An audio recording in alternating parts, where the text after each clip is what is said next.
everybody, welcome to Olive Garden. My name is Chase. I'll be your waiter today. My name is Chase. I'll be your server today. We have mozzarella sticks, or we have chips and dip. Can I start you guys off with something to drink? My favorite would be the Coke. Hey everybody, welcome to Olive Garden. My name is Chase. Pepsi is Coke okay? Can I get you guys started off with an appetizer? Okay, yeah, I used to work at Olive Garden. I'll be perfectly honest with you guys, I don't totally remember the intro to that. But working at Olive Garden was one of the best experiences of my life. Just learning how to be a server, just learning how to, no matter what happens, always treat the customer with respect. I mean, I think anybody who works maybe in a minimum wage job or just works in general, you kind of earn a badge of honor of like, yeah, I went through that. I learned what it's like to be the lowest of the low in these places. So like, there's some days that were good. For example, I remember, taking orders and being in there, and there's a family who, just so nice, and their kids are so polite, and they order an appetizer and a dessert, and then they tip well, and they're kind of loving, and it's like, this is the best thing ever. I also remember a lot of families who weren't so nice. We're like, I remember one family specifically, I came up to them when they're in a large group party, and there was like 8 or 9 of them, right? They just sit down, and I walk in there, I'm like, hey, can I get you guys to interrupt me? And they're like, water, Coke. I'm like, okay, great. I'm also a person, don't be afraid to talk. And then they sit there, and everything that comes out, they're like, it's cold. It doesn't taste good. It's bad. I'm like, I know it's not. I know it tastes good. Like I literally just brought it from the kitchen. And it's like everything I did was wrong. It's kind of like this guy. Take a look and see if you guys can relate to this. Excuse me. Waiter. Hello. Hi. I'm ready to order. So sorry about that. Got a little busy. What would you like?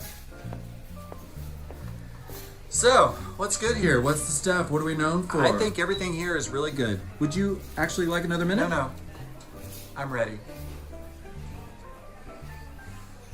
Tell me about these fish tacos. Are they good? Are they really good? Be honest with me. They're good. You hesitated. I think they're very good.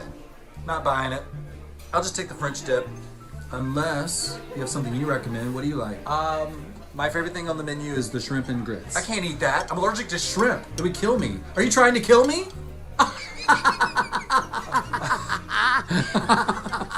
I'm just messing with you, bro. Okay, so maybe you never been a server at a restaurant, but we all serve. It's maybe more like you serve someone. Maybe you serve your parents, and that means that you mow the lawn for them or help clean up the kitchen. Maybe you're serving your dog by cleaning up his poop outside. Or maybe you're cleaning the garage and the bathroom, and you also clean your room, and you also help cook meals, and you never even get an allowance. Okay, maybe the last one's just me. But we all serve. And maybe it's not someone, but maybe it's more like you're serving something. Maybe this sounds more like you. Maybe you serve social media. I mean, you're not like serving in like, almighty social media, but how many of you guys wake up every day and check your feeds? Instagram, TikTok, maybe Twitter, Facebook, all those type of things. How many of you guys are worried about how many likes you have? Or it feels good when you get more than you did last time, or you check to see your follower to like ratios and things like that. Maybe you're serving your girlfriend or your boyfriend. Again, it's not a bad thing to take care of them, but how many times do their needs trump everything in your life? And you just want to make sure that they're happy. Or when they're upset and they give you a text, or they don't text back, or they just text back K, that ruins your whole entire day. Maybe you serve your parents, and that's a great thing, but over-serving them, where you're so worried about their expectations, or their thoughts about your schoolwork, or how you're doing in sports, or if you can get into a good college. Maybe that's where you're serving your grades. You're worried about, if I don't get an A on this test, or I don't get an A on that test, or my ACT score, can I even go to college? Will it be the right college? And it's so stressful about your future. Maybe you're serving sports, and you're thinking to yourself, if I don't make the A team, or if I don't make varsity this year, I'm over. I don't even want to play anymore, and I worked my whole life for that. Or maybe that's just what it is. You're serving for the ideal perfect future. You're serving this idea of perfection, of if I just do this, and if I just do this, then maybe I'll be able to have it. But no matter what it is, if you serve someone or something, we all serve. I want to read you guys a verse from Ephesians. Ephesians chapter 6, verses 7 through 8 reads, "Serve wholeheartedly as if you were serving the Lord, not people, because you know that the Lord will reward each one for whatever good they do, whether they are slave or free." All right, let's break that verse down a little bit. So the Bible has 2 functions. It either has the law and the gospel. Gospel meaning Jesus died on the cross to save you from your sins. You get to go to heaven with him one day because of that.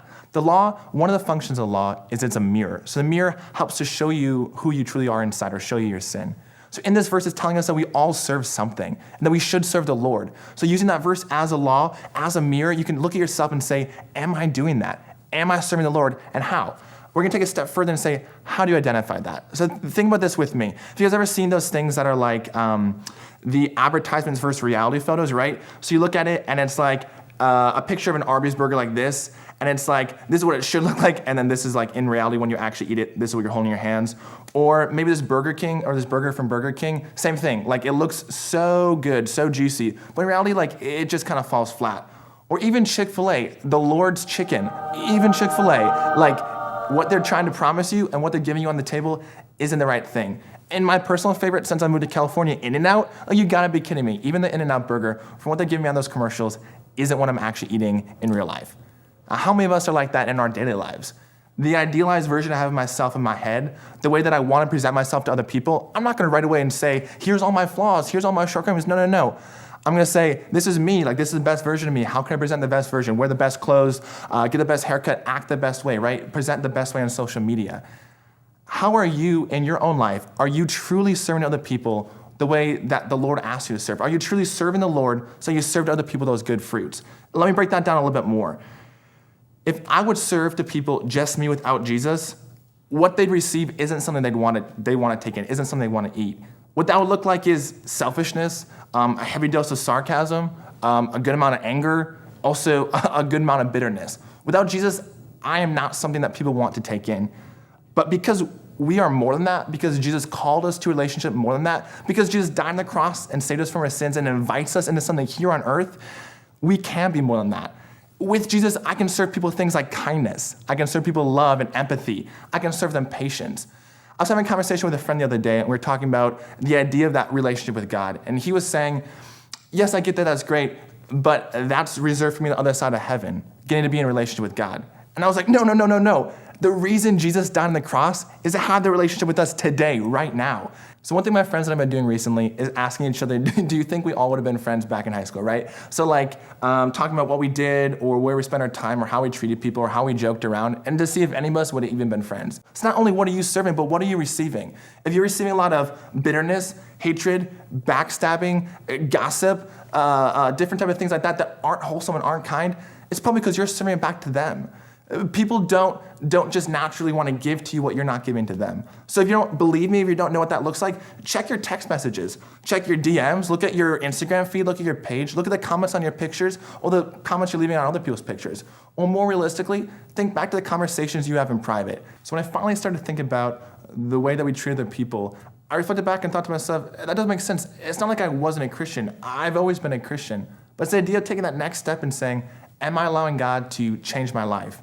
Am I allowing the things that I read and the things that I hear to actually penetrate the way that I act and the way that I move and change and act in community? If you're thinking to yourself, okay, how do I do that? I'm going to say, to start to serve people, you need to first start to see who you're serving.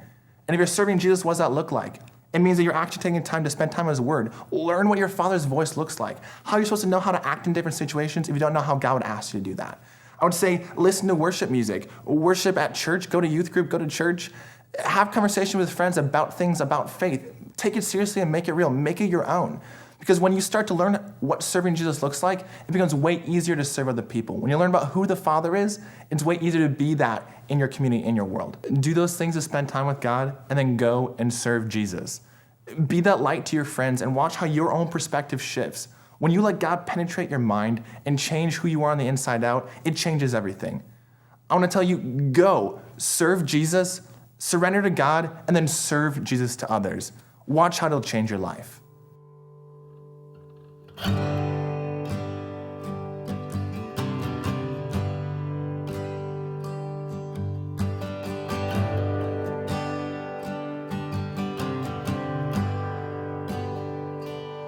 love you, Lord, for your mercy never fails me. And all my days I've been held in your hands. From the moment that I wake up until I lay my head, oh, I will sing of the goodness of God. 'Cause all my life you have been faithful, and all my life you have been so good. With every breath that I am able, oh, I will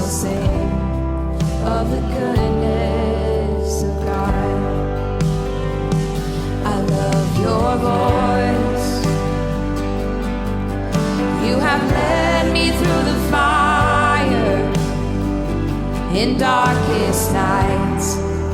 You are close like no other.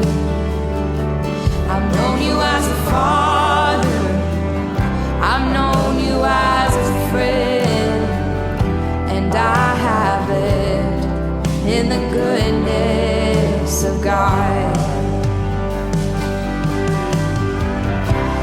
And all my life you have been faithful. And all my life you have been so good. With every breath that I am able, oh, I will sing of the goodness of God.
All my life you have been faithful. And all my life you have been so good. With every breath that I am able, oh, I'm gonna sing of the goodness of God. I'm gonna sing.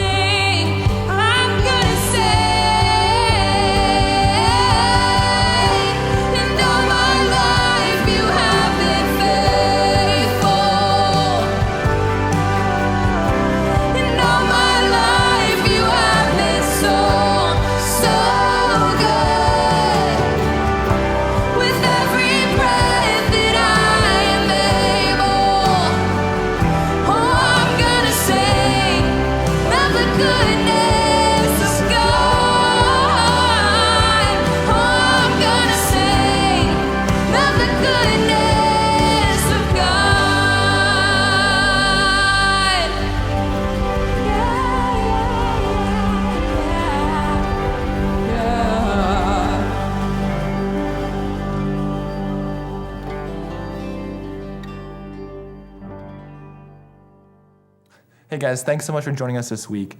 I just want to say this week, as you go out, remember to serve others as you first served Jesus. All right, thank you so much, guys. Have a great rest of your week.